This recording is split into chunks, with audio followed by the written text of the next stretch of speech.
Dave Stotts here, and we're driving into Philadelphia, Pennsylvania, the city of brotherly love.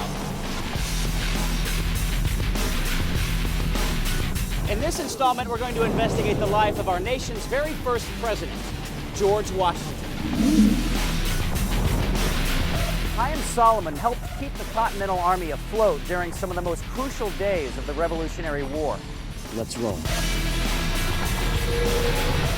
Dr. Benjamin Rush became one of the most famous doctors in American history. Now, you can almost imagine him, can't you? Zipping around the streets of Boston. This is Christ Church. When it was built, it literally dominated the Philadelphia skyline. It was designed by a man named Dr. John Kearsley, who also helped design Independence Hall. This is it, Independence Hall, Philadelphia, Pennsylvania. Eventually, Franklin knew that independence was the only course of action for the struggling colonists.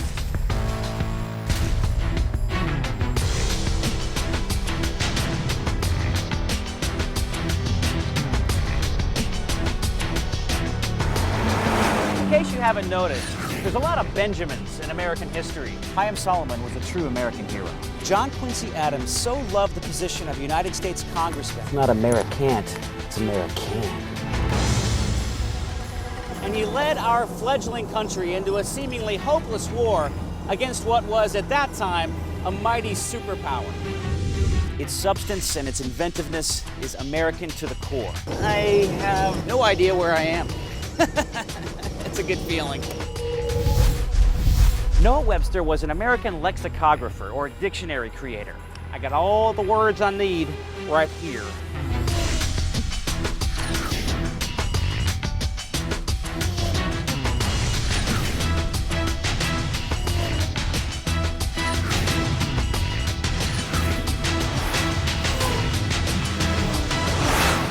Webster's essay galvanized national support in favor of the Constitution. In 1782, when the National Bank opened, Benjamin Franklin was not only a statesman.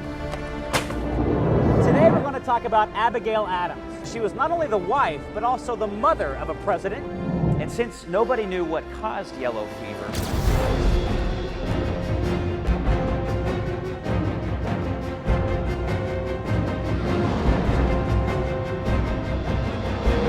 in many ways, Benjamin Rush is perhaps the most admirable of all the founding fathers.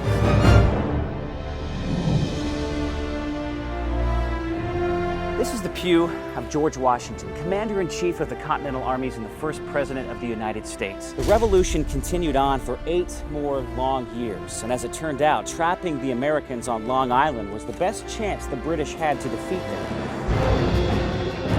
Now, this is why that America is described as having a Judeo-Christian heritage. Dr. Rush's Christian faith motivated his vigorous opposition to the slave trade. From an early age, young Ben Franklin displayed an almost unquenchable thirst for invention. You guys ready to get your history on?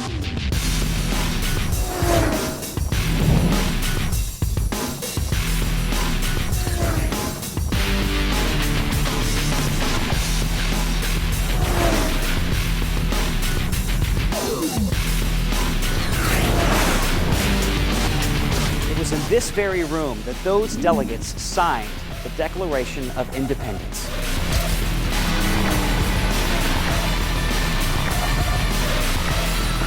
Cut. Whoa!